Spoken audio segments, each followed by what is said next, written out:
Olá a todos, bem-vindos de volta ao canal. Algo muito importante aconteceu sob a superfície do sistema financeiro, e isso impacta diretamente a saúde do sistema bancário dos Estados Unidos. Também expõe as crescentes fragilidades desse sistema.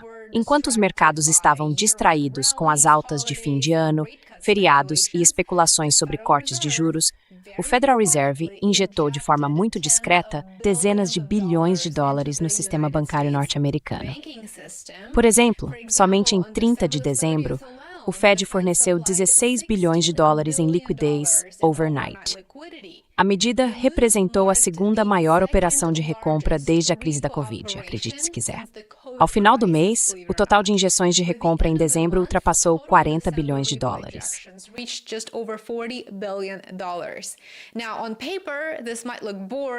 Agora, no papel, isso pode parecer entediante e muito técnico. No entanto, você e eu entendemos que quando o Fed intervém nessa escala, em termos simples, quando ele escolhe intervir dessa forma, especialmente fora de uma crise, isso geralmente é visto como uma resposta a um estresse que não é imediatamente visível. Esses fundos foram fornecidos por meio de acordos de recompra overnight, ou repos, como acabei de mencionar. É nesse processo que bancos e instituições financeiras trocam temporariamente títulos do Tesouro por dinheiro, e isso é feito de um dia para o outro. Oficialmente, o objetivo é manter as taxas de juros de curto prazo estáveis e garantir o bom funcionamento dos mercados monetários. Agora, essa é a versão oficial. O interessante é que o Fed insiste que isso não é um estímulo.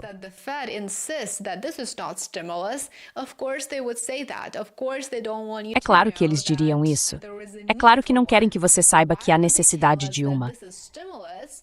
Por que eles nos diriam que isso é um estímulo, se passaram meses e meses dizendo que a economia vai muito bem? Mas o tamanho e a persistência dessas operações reacenderam o debate sobre o que realmente está acontecendo nos mercados de financiamento de curto prazo e como isso afeta a economia dos Estados Unidos como um todo. De acordo com o gráfico que você vê na tela agora, a operação de 30 de dezembro só foi menor do que as intervenções de emergência durante a pandemia. Em outras palavras, tudo parece bem, até que, de repente, não está mais. E esse é o ponto principal.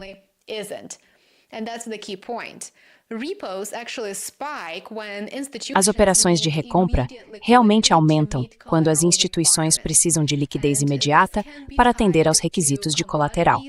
Isso pode estar ligado à exposição a commodities ou a restrições no balanço patrimonial, que tendem a se intensificar no fim do trimestre ou do ano. Agora, no fim do ano, como acabamos de ver, devido aos padrões de relatórios regulatórios, os bancos dos Estados Unidos são obrigados a cumprir certos requisitos, determinados padrões. E assim, o Federal Reserve se torna o credor de última instância, queira admitir isso ou não, porque os bancos normalmente não estão motivados a emprestar entre si nesse momento. Portanto, o que o Federal Reserve acabou de fazer foi oferecer suporte contínuo de liquidez ao sistema bancário dos Estados-membros, já que a demanda por operações de recompra do Fed permaneceu elevada.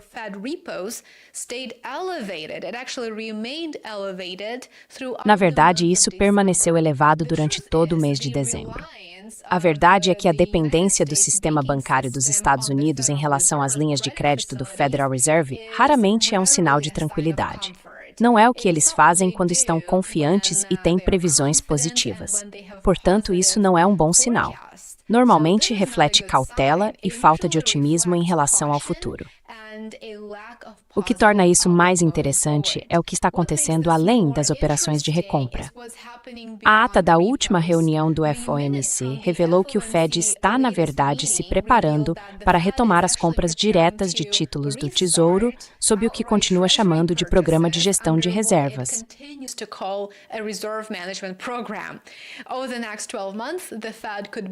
Nos próximos 12 meses, o Fed poderá comprar até 220 bilhões de dólares em títulos do Tesouro para garantir, segundo eles, que as reservas permaneçam amplas no sistema bancário. Em outras palavras, eles estão preocupados com o sistema bancário dos Estados Unidos e agora estão de fato comprando títulos do Tesouro para administrar o que é, na prática, um colapso em câmera lenta. Mais uma vez, o Fed é categórico. Isso não é afrouxamento quantitativo, dizem eles. Essas compras são puramente técnicas e têm como objetivo manter o controle sobre as taxas de curto prazo. O próprio Jerome Powell enfatizou que essas aquisições não têm implicações para a orientação da política monetária.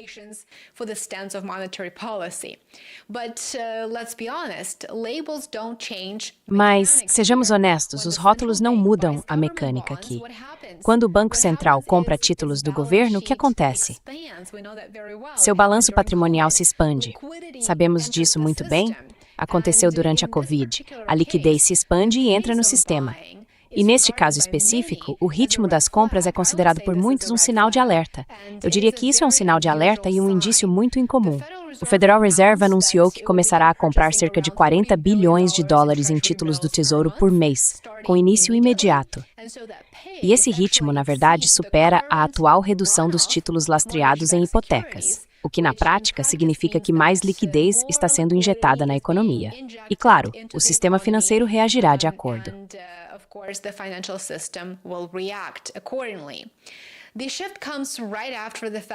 A mudança ocorre logo após o Fed encerrar oficialmente o aperto quantitativo. Desde 2022, o Banco Central vinha reduzindo seu balanço. Ele permitiu que os títulos vencessem sem substituição. E esse processo reduziu o balanço de cerca de 9 trilhões de dólares para aproximadamente 6,5 trilhões. Mas no final de outubro, o Fed interrompeu o QT justamente quando começaram a surgir sinais de estresse de liquidez. Então aqui estamos, oficialmente em um ambiente de juros altos por mais tempo. E de forma não oficial, eu diria que estamos apenas observando a liquidez voltar a subir.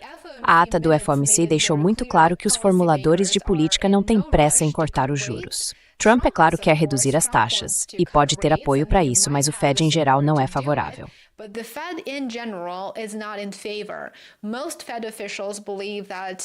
A maioria dos dirigentes do Fed acredita que a inflação precisa continuar caindo antes que o afrouxamento possa ser retomado. E, no entanto, ao mesmo tempo, a liquidez global atingiu um nível recorde. Segundo dados recentes, a liquidez global aumentou em cerca de 490 bilhões de dólares. Isso não vem de uma única fonte, mas de várias. E há uma desconexão evidente, como podemos observar. Essa desconexão pode ser a característica definidora do atual ciclo econômico. Por um lado, a liquidez está aumentando. Por outro, as taxas de juros permanecem bastante restritivas e não está claro o que acontecerá a seguir. O Fed insiste que não está afrouxando, mesmo enquanto injeta bilhões de dólares por meio de operações de recompra, retoma as compras de treasuries e interrompe a contração do balanço patrimonial.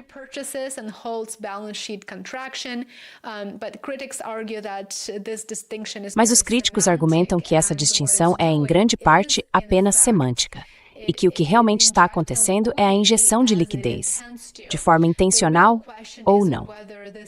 A verdadeira questão não é se isso é ou não afrouxamento quantitativo, é se dezembro marca um ponto de virada e o que vem a seguir.